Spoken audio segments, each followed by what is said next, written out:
আসসালামু আলাইকুম, সিএলটিভি 24 থেকে আমন্ত্রণ জানাচ্ছি আমি Tanisha Sultana Afifa. Chittagong hotel and restaurant শ্রমিক দলের নির্বাচনী আলোচনা সভা। আমাদের বিগত সংগ্রামের কারণে আমরা আদার করি নাই, এরকম প্রমাণ আদার সম্পাদক সংগঠন শুরু হইতে অত 16/1/2025 ইংরেজি বিকাল 3 ঘটিকায় নাসিমন ভবন শ্রমিক দলের অফিস কার্যালয়ে হোটেল শ্রমিক দল গঠন উপলক্ষে এক নির্বাচনী আলোচনা অনুষ্ঠিত হয়। উক্ত সভায় সভাপতিত্ব করেন হোটেল অ্যান্ড রেস্টুরেন্ট শ্রমিক দলের কেন্দ্রীয় কমিটির আহ্বায়ক জনাব সাইদুল হক সাদু। প্রধান অতিথি হিসেবে উপস্থিত ছিলেন জাতীয়তাবাদী শ্রমিক দল চট্টগ্রাম মহানগর কমিটির সভাপতি বীর মুক্তিযোদ্ধা তাহের আহমেদ।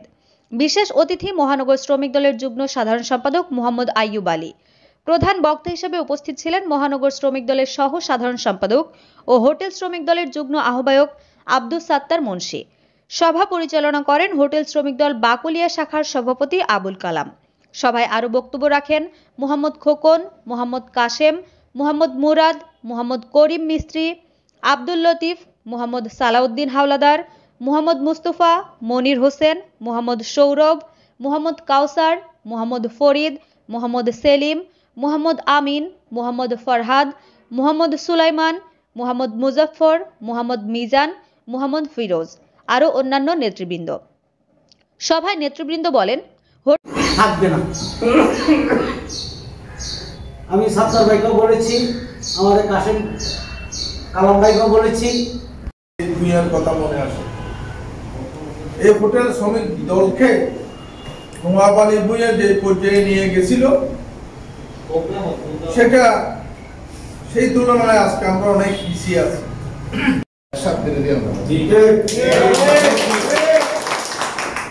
আমার একটা হোটেল ছিল, এখন নাই, অনেক আগে বন্ধ হয়ে গেছে হোটেল প্রামন।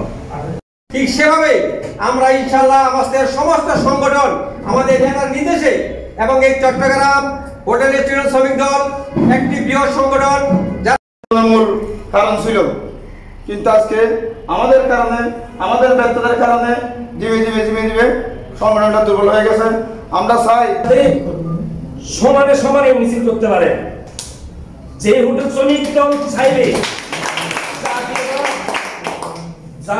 মহানগর কমিটি যারা আসক, আমি সবচেয়ে সাথীবার কাছে আহ্বান জানাবো, সাথী ভাই দেখো হোটেল রেস্টুরেন্ট শ্রমিক দলের বর্তমান আহ্বায়ক আছে, আমি ওনাকে আগেও একবার বলছি।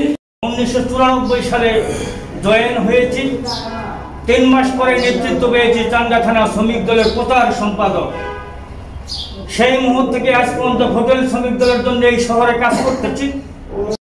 সাথে একটা সংগঠন আছে, যেহেতু সংগঠনের সাথে সম্মিলিত হয়ে তখন রাজনীতির কিছু আগাগোড়া রাজনীতির সিঁড়ি তারা দেখে, তো যারা ওইখান থেকে উড়ে আসতে পারে, সেই হোটেল থেকে উঠে এসে অনেকে আজকে বড় নেতা।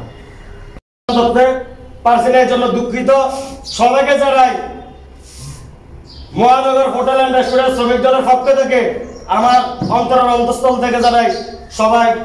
হোটেল শ্রমিক দল একটি শক্তিশালী সংগঠন, তাই সবাই একসাথে কাজ করে সকল শ্রমিকদের শ্রম আইন মোতাবেক সকল দাবি আদায় করব। বাংলাদেশের সকল শ্রমিক এবং মালিকদের জন্য একটি শ্রম আইন আছে। মালিক এবং শ্রমিক প্রত্যেকেই এই আইন মেনে চলতে বাধ্য, কিন্তু হোটেল শ্রমিকরা যেন শ্রমিকই নয়, হোটেল মালিকরা যেন সকল আইনের ঊর্ধ্বে। ফলে এখানে মালিকরা শ্রম আইনের কোনো তোয়াক্কাই করে না। হোটেল শ্রমিকদের নিয়োগপত্র, পরিচয়পত্র দেওয়া হয় না, সবেতন কোনো ছুটি নেই, এমনকি সাপ্তাহিক কিংবা উৎসব ছুটি নেই। কারো কখনো ছুটির প্রয়োজন হলে অন্য আরেকজনকে বদলি দিতে হয় অথবা বিনা বেতনে ছুটি পাওয়া যায়। নিয়মিত 12 থেকে 13 ঘন্টা কাজ করতে হয়, কিন্তু কোনো ওভারটাইম ভাতা পাওয়া যায় না। মালিকের ইচ্ছার উপর তাদের চাকরির স্থায়িত্ব নির্ভর করে। মৌখিক আদেশেই শ্রমিকের চাকরি চলে যায়। 17 থেকে 18 বছর চাকরি করলেও কোনো ক্ষতিপূরণ কিংবা সার্ভিস বেনিফিট দেওয়া হয় না। তদারকির দায়িত্বে নিয়োজিত রাষ্ট্রীয় প্রতিষ্ঠানসমূহ নির্বিকার, যেন তাদের কোনো দায়িত্বই নাই। সহজ উত্তর, লোকবলের অভাবের কারণে সব প্রতিষ্ঠানকেই তদারকির আওতায় না আনা সম্ভব হচ্ছে না। প্রতিকারের জন্য শ্রম আদালতে মামলা করলে মালিক ভুক্তভোগী শ্রমিককে তার কর্মচারী হিসাবেই স্বীকার করে না। যেহেতু হোটেল শ্রমিকরা নিয়োগপত্র ও পরিচয়পত্র পায় না, শ্রমিকের পক্ষেও নিয়োগকর্তা চিহ্নিত করা কঠিন হয়ে পড়ে। তার উপর শ্রম আদালতে বিচারক শূন্যতা, মামলার জট, মামলার দীর্ঘসূত্রিতা তো আছেই। বছরের 10-11 মাস এভাবেই তাদের জীবন চলে, কিন্তু রমজান মাস আসলে তাদের অবস্থা আরো শোচনীয় হয়ে পড়ে। মুসলিম সংখ্যাগরিষ্ঠ দেশ, অধিকাংশ মানুষ রোজা রাখে, ফলে দিনের বেলায় হোটেল বন্ধ রাখতে হয়। চট্টগ্রাম হোটেল অ্যান্ড রেস্টুরেন্ট শ্রমিক দলের নির্বাচনী আলোচনায় বক্তারা এসব কথা বলেন।